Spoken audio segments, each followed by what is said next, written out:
Well, hello there. Welcome back to my channel. My name is Ashley. Please don't mind the kitty I have on my lap. Unfortunately, he never sits up high enough for the camera to catch him. Oh no, don't chase the cords. Don't do it. Alright, so today we're going to be filming my October TBR. I'm still trying to decide what direction I want to take October in terms of reading.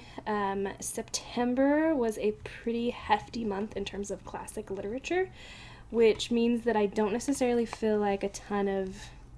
I don't know how I'm feeling. I finished Wuthering Hearts and Martin Chuzzlewit on Sunday. So I am currently 550 pages into Don Quixote. I'm a little past halfway. I think it's like 58%. So I still have about 400 pages left, I think, and I'm really enjoying it. There are so many moments where I am laughing out loud at Don Quixote, and I listened to a lecture recently on it that talked about how Don Quixote was one of the first books where we saw characters who were living day-to-day life and were being very humorous and realistic. So, like, for example, in Don Quixote, we have characters who have they have to poop, they have to pee, they have to fart, and then they have to like deal with their bodily functions, as opposed to books previous to that time, which were much more focused on like the grandeur of things. So books about knight errants, La Morte de Arthur, so like Tales of King Arthur. We have the Bible, obviously, was one of those big ones. I'm guessing the Epic of Gilgamesh would probably fall into that one as well. Not Ulysses. Not Ulysses. Homer. Odyssey. There we go. The Odyssey is very similar to that. Like, we spend a lot of time reading about characters who are amazing and fantastical with these cool powers. And then we get Cervantes, who is writing about these two dudes wandering through the woods, living their daily life, and just being normal human beings. And I think it's really interesting that, you know, obviously I'm reading this 400 years later, right? And society has changed quite dramatically since then, so it's no longer a really big deal to read about books that are not as kosher, perhaps. But like, there is still, I think it's funny that we have a lot of people who talk about how classic literature is very uppity, it's very refined, it's very polished, and then we have this book, Don Quixote, which is all about how not refined these two men are, and how humorous and body humor that they have. Like, I don't know, there's a huge irony there, and sometimes I'm like, have you actually read Don Quixote? Because I don't think you have. Anyway, so I want to finish Don Quixote this month. And then the next book that I want to tackle is Dombe and Sons by Charles Dickens. This is the next book for the Dickens versus Tolstoy readathon, hosted by Emma from Emmy Reads, Emma from Emmy, the channel Emmy, and then Carolyn from Carolyn Marie Reads. I know nothing about this book, but I essentially have known nothing about any of Charles Dickens' novels going into them. I've never read this one. This one is about 950 pages. I need to read it by the end of December, I believe. Oh, I probably should check that deadline. When I sat down and looked at it, I figured I had 3 months to read it if I started now. So it's about 10 pages now. So it's about 10 pages of Don Quixote, 10 pages of Dombe and Sons, which is quite doable. I feel like that's a very reasonable expectation to spend time with that, because La Quixote is very easy to read, and then Dombe and Sons, I'm really used to Charles Dickens now, and so it's not so bad to sit down and read 10 pages from him, as opposed to when I first read Oliver Twist. Reading 10 pages was like the worst thing ever. So, progress. Yay! So, I'm not intending to finish Dombe and Sons this month, but I do intend to start it, and that would get me whatever 70 times 4 is, 280 pages in about, or closer to 300 pages, so about a third of, well, obviously it needs to be about a third of the way through the novel, which is about 300 pages, so maybe I better double check my math. I should probably double check my math. That doesn't add up. I know enough about math to know that 280 is not 300 pages. Okay, anyway, moving on. So next up we have some more manga. I need to put Yona of the Dawn on hold, but I haven't done it yet. So right now I have Fullmetal Alchemist checked out. I have volumes 1 through 6. It's in 2 books, but it's like the 1 through 3 and then 4 through 6. And my brother-in-law loves this. He's never read the manga, but he loved the TV show when he was younger. And so I'm going to try it from that. I have read the first, like maybe 15% of the first novel, and I wasn't super interested, but I also hadn't had any experience really. And after having read the first 6 volumes of Yona of the Dawn, I think I'm going to give it a little bit more grace because I'm a little bit more used to reading manga now. So we'll see. We'll see how that goes. I know a lot of people really love this series. And I'm probably going to just start over from the beginning because it's been like a month now since I picked this up. So I'll just start over from the beginning and see how we go. And I need to, if I want to read all of these before I return them to the library, they have to be done in the next 3 weeks because I don't have any holds after that. So, oh, we're going to do bath time? I don't think so. That's going to show up so loud on the microphone. Thanks, buddy. I don't want to kick you off, though. But he's going to do a bath for like 20 minutes. He's a long-haired cat. All right. I'll see you later. Go take a bath. Go finish. Oh, we're just not going to move that far to do bath time? I apologize for my cat and his noise. Okay, so next we have the Forgotten Apothecary. I put this on hold and I kept delaying it and delaying it and delaying it, and then I returned it because I was like, I'm just not in the mood for this. And then the other day I was scanning through the available books on the Libby app, and lo and behold, there it was available. So I checked it out and I've listened to the first hour and a half, I think, and I'm actually really interested in this.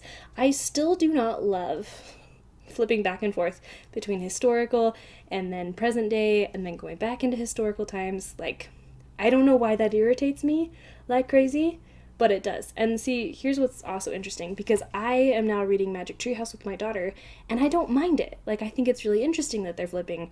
It's the same character, but it's the same characters flipping back and forth. Maybe that's the difference. I don't know.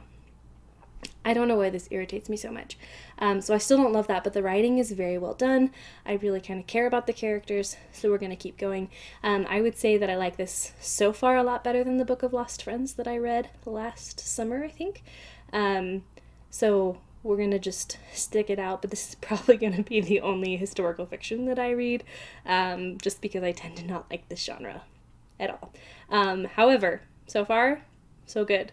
So we'll see what my opinion is and whether we make it through or not. Also, in my search for fun books, I'm going to pick up Deception Point by Dan Brown. I haven't picked up a Dan Brown book since The Lost Symbol, when I was so annoyed and disappointed with it last summer. And I'm not going to finish that series because I got to the 3rd book in the Da Vinci Code? Is that the name of the book? Oh my gosh, I'm having such a brain meltdown right now. It's because it's late at night. The Da Vinci Code. I'm almost positive it's the Da Vinci Code. Anyway, I got to the 3rd book and I was like, I don't really care about this. I don't really enjoy it. I don't really like it. And so I haven't picked up any more books by him in almost a year. So I decided to step away from that series and we're going to try Deception Point. This book I don't know much about other than that it involves NASA or the NSA. Oh, there are too many NSA acronyms. This is the one that takes place in the Arctic. I believe it's NASA.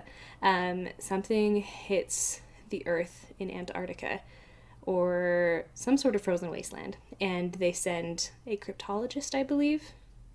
Oh, now I'm getting them mixed up because we also have Digital Fortress, and I looked at both of them and decided on this one. Okay, well, for some reason, we have a female protagonist who is sent to Antarctica to look at something and discovers a gigantic government conspiracy, and then people try to kill her over it.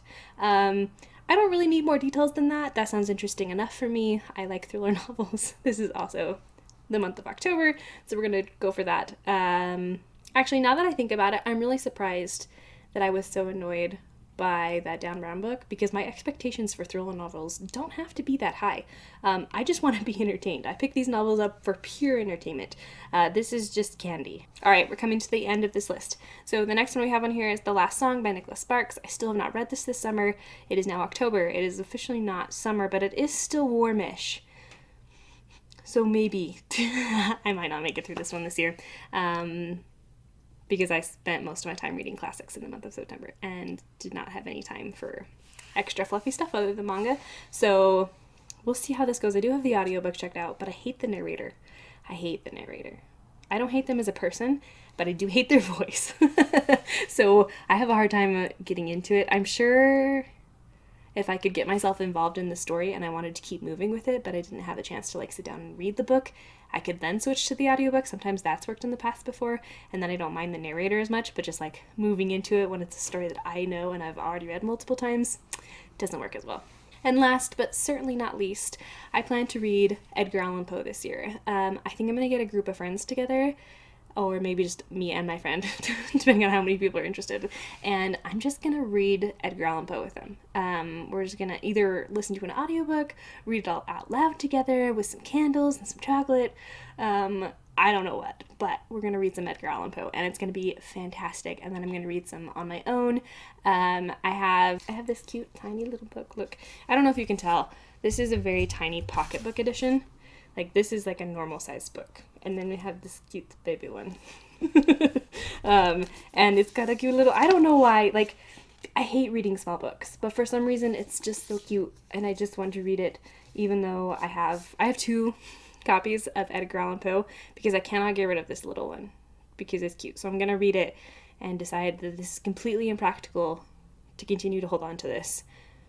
Or maybe I'll be like, no, this is perfect, and I'll get rid of the other copy. I don't know. And I don't really have any plans for reading Edgar Allan Poe, other than to start at the front and work my way back. I don't think it's a complete... Is this complete? Complete and unabridged. Except that this is Companion 2. So there's another book that I'm missing. So this is half of his work. But this has some of his poems. Actually, does this have his poems? Let's see, what does this have? Yes, we have a ton of poems. We have a ton of tales. Perfect. And most of these I have never heard of. The Visionary or the Assassination, I don't even know how to pronounce that word. Morella, King Pest, The Unparalleled Adventures of One Hans Pfaall, P-F-A-A-L-L, Fall. Bernice, Mystification, How to Write a Blackwood Article, A Predicament, The Man That Was Used Up, William Wilson. I have never heard of any of these tales from Edgar Allan Poe. But I also have not been super exposed to Edgar Allan Poe, so that really doesn't mean that much. If things get overwhelming and stressful, then I guess we'll probably just drop down to the 3 classics. And that would be finishing Don Quixote, working on Dombe and Sons, and Edgar Allan Poe, because, gosh darn it, it is Halloween. Not really, but it's close. So we're going to read Edgar Allan Poe around Halloween, because that's like, it's time. I'll talk with you all in the comments down below and in another video. Bye guys!